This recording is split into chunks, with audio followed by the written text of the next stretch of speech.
Thank you. I've been following you for about a year now, year and a half, and as I've changed myself and my thoughts and moved towards joy, I found everybody around me is kind of like falling away from me. And I'm feeling lonely, not real lonely, but I'm having the most recent trouble with my mom.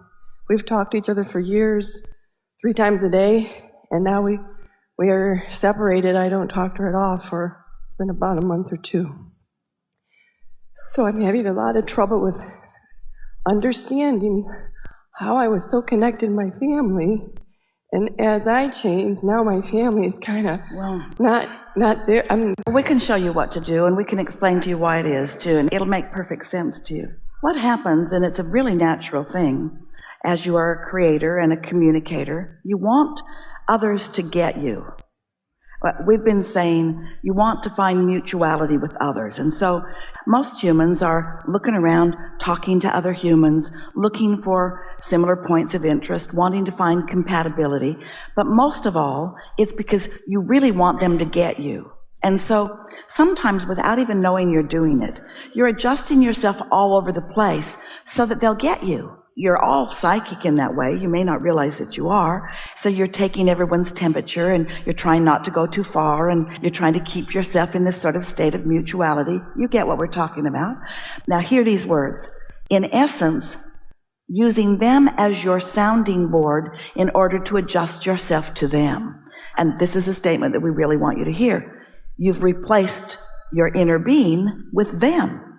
Instead of seeking mutuality or harmony with your inner being, who is the most evolved aspect of you, who stands as that vibrational equivalent of all that you've become. Instead, when you try to find mutuality with your mother, often the reason that it doesn't feel so good is because you're trying to talk about the things that she would like to talk about instead of the things that your inner being is talking about. Your inner being is talking about the loveliness of the world. Your mother isn't. Your inner being is talking about your value. Your mother isn't. No. And so as you seek mutuality with your mother for the sake of keeping the peace, then you keep her happy. Esther used to say occasionally to Jerry, I don't want to hurt their feelings. And Jerry would say, you'd rather that your feelings be hurt? And what we would say about that is, when you aren't reaching for your highest good or for your mutuality with your inner being, but are instead looking to please others, then often you can get in the habit of doing that. And so you find around you sometimes relationships that don't feel as good as they might feel. Now, we want to make a very important statement here. We really want you to hear this. We are not suggesting that you all run away from your mothers. We are suggesting you'd be happier if you did. No.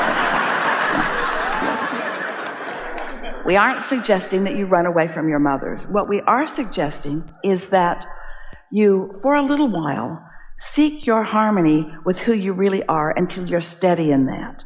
And then you'll be able to find your points of satisfaction even in the hard cases.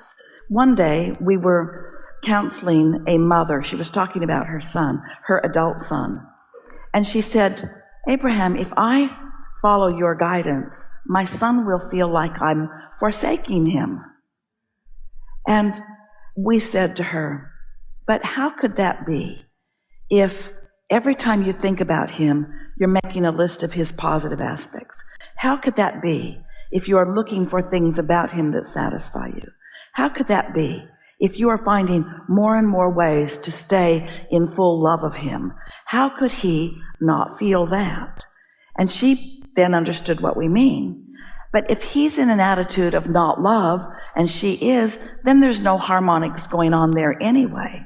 And so we wanted to tease you a little bit with your opening statement when you said, everybody's going away. And we wanted to say, well, while some are leaving, others are coming. Those who are a vibrational match to who you are really are coming. Most people, we're going to compliment you in this way. Most people don't have such an obvious experience as you've had, because most people don't really think only about what they want. They think about all of it. In other words, if you've got someone in your life that's giving you a lot of trouble, and they don't go away, if you really find only what you want and you stay only in vibrational alignment with what you want, so you don't offer a vibrational frequency about the things that they've been bringing to you that you don't want, they have to go away. But if they stay anyway and just give you grief, that's because you're not as pure in your thoughts as you think you are. You're aware of what bothers you about them, so you're holding them to you. Well, you really don't want to break ties with everyone. We don't want you to just go out and think such only pure thoughts that the people that you do care about, who have traits that you could just as well do without, all leave you. We think that it would be a good thing just not to give so much attention to the traits that bother you. And so you'll see more and more and more and more of the parts of them that resonate with you. Here's the big statement. We would not spend any time trying to build a relationship with someone that took us away from our inner being. If we were standing in your physical shoes, we would not sacrifice alignment and love and clarity and longevity. We would not sacrifice that fullness of alignment for the sake of keeping any friendship going, even if the friend is your mother. We would not do that. But we also would not turn away from them physically, because the vibrational patterns that you've got are still there. Instead, we would do, as you were talking about doing, we would bridge the beliefs gradually. So let's play that game. We're over time here, but let's take a minute and do this. So you want to play about this just for a minute or two? So what do you think was one of the dominant characteristics that made it easy for you to put some space of time and distance and talking between you and your mother? Why did you make that decision? Oh, we argued. There was alcohol involved, and there was arguing, and she said, "Get the fuck out of my life." Say it again? Well, there was an argument, and she's drinking and doesn't want me involved in her life, and she said, "Get out of my life." So you don't like her bossing you around, and she doesn't like you bossing her around. Probably. And both of you want to boss the other one around. Oh, okay. I worry about her because she's 79, and I'm the only one that would take care of her when she gets ill or sick or... Yeah, so she better shape up or she's going to be a burden to you. Oh my God, yes. That's true. Yeah. Yeah. We get that. But you're the same in that you both are independent. You want your independence, and you really don't want someone telling you a bunch of things that you don't want to hear. Because both of you do want to lean in the direction of how your inner being feels about you and who you really are. It will be asking a lot, especially since we've already encouraged you here in this conversation. But is there anything about your mother that you easily can appreciate and feel satisfaction about? Yeah, over the years. Yeah, we can feel how active it is in your vibration. Probably something you think about every single day. Okay, but dig deep and see if you can find anything. She works really hard, and she is very she got all good grades in school, and she's an attorney. she's a lot of opposite of what I am in those endeavors. Her work ethic and her education and her intellect way off all right, the charts. So you're doing what most physical beings do. You're taking, it's all right, we asked for it.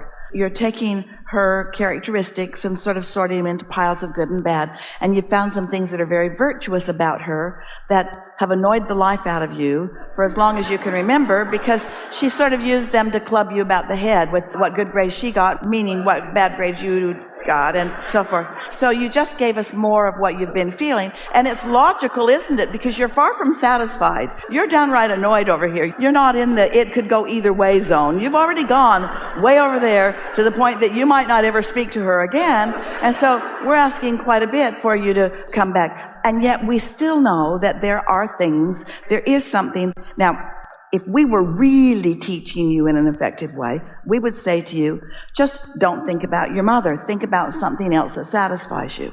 And you could easily do that. And yet, here's the thing. If someone on the telephone called you and said, "You don't know me. I got really good grades in school. What'd you do? And right. I'm never going to call you again," you'd say, "All right."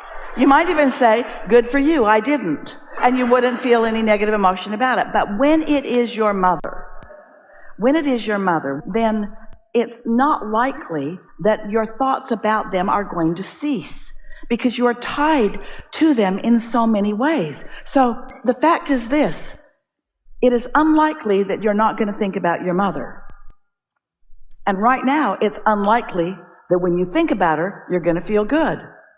So you're screwed. Because you can't not think about her, and you can't feel good when you do. So what are you going to do? You've got to do something about this. You've got to find some way that you can think about your mother and feel satisfaction. So we'll just give you some things that we know about it. Your parents are your avenue into this physical experience, and oh, what an avenue that is. Your source energy wanting to come into this experience, and she provided the avenue for you to come in. That's something to feel some appreciation for. Not only that, but she never feathered your nest. And that's something too, because you never really did replace your inner being with her, because she never felt really good to you when you did. And that's why when you started hearing about us, when you started hearing about your inner being, you took to it in a really easy way, because it resonated with you. You have known all through your life that it is supposed to feel better than it was feeling. And so it was easy for you to gravitate toward your own guidance system. She helped you a lot in that way, didn't she? That's something to feel some appreciation or some satisfaction for. She's really, really independent. She does not want anybody taking care of her. She doesn't even want to discuss the fact that someday she might need to be taken care of. And that whole subject just annoys her so much because it's sort of taking the legs out from under her. That independence is something that you might want to honor and respect. One day, Esther got off a shuttle bus and her daughter got off ahead of her, and her daughter reached out and took her mother's hand. And Esther said, "Get away from me." And Tracy said, "I was just being polite." And Esther said, "Stop it. Stop being polite in the way that says, 'Mother, you might fall off the shuttle bus if I don't help you.'" Esther said, "Do you know how many places I go and you're not there? Aren't you worried that I might just tumble into a gutter and die somewhere if there's not someone there to help me off the shuttle bus?" Esther wasn't mad at Tracy. Esther understood, but Esther is wanting to speak her independence. And so is your mother. She's wanting to say, "I have resources." Isn't that a good part of what you're arguing about? Oh, yeah. When you think about it? And would you want to diminish her sense of her own autonomy and her own well-being? Don't you like it? But you see how far you took it? You said, "We argue because blah, blah, blah, blah, blah.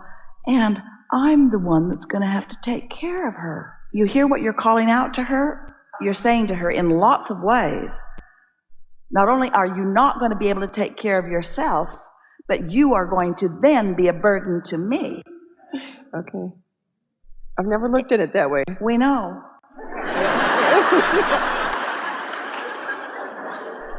Everyone is selfishly oriented and everyone wants to feel good. And everyone is reaching for the best feeling thought that they can find. And you just have to give her a break and understand that that's what she's got going on. Meanwhile, you don't worry about what she's doing. You don't worry about what she's spewing to you. You only worry about what you're spewing to her. Just make sure as best you can that when you're thinking a thought about her, that you're moving in the direction of satisfaction. I like that my mother's independent. I like that she likes to do her own thing. I like that she's not calling me every day and wanting me to take care of her. I like that she's always been that way. I like that she wanted that for me too. I like that she wanted independence for me too.